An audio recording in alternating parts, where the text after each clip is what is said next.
September महिन्यामध्ये cyber police Thane Navi Mumbai police आयुक्तालय या ठिकाणी शेअर मार्केटमध्ये अधिकचा नफा मिळवून देतो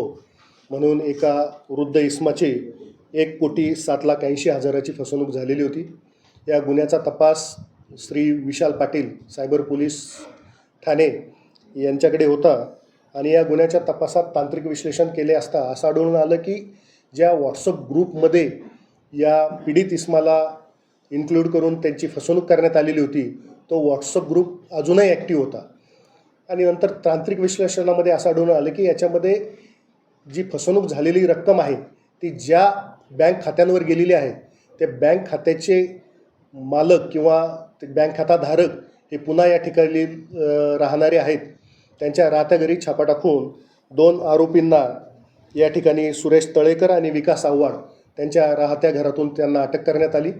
आणि त्यांच्याकडे विचारपूस केल्यानंतर असं आढळून आलेलं आहे की फक्त या खातेधारकांचे बँक खातेच वापरण्यात येत होते, परंतु हे खाते ऑपरेट करणारे जे काही इसम आहेत ते नवी मुंबई या ठिकाणी एका लॉजवर बसून सोशल मीडिया जसं इंस्टाग्राम असेल व्हॉट्सअप असेल याचा वापर करून हे पैसे परदेशामध्ये ट्रान्सफर करत होते। आमच्या टीमने वाशी या ठिकाणी जवळजवळ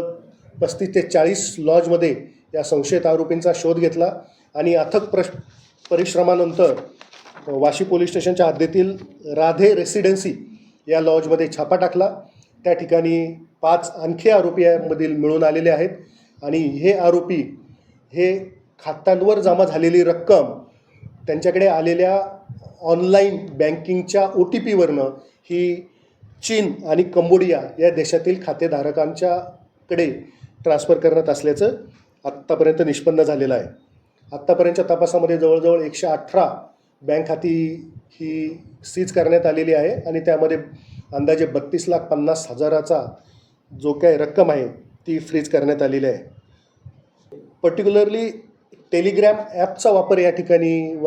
करण्यात येत होता आणि हा जो वापर आहे हा चीन आणि कंबोडिया येथील या ठिकाणावरून करण्यात येतो। आता याचा पुढचा तपास होईल, त्याच्यामध्ये निश्चित आपल्याला त्याचं ठिकाण ते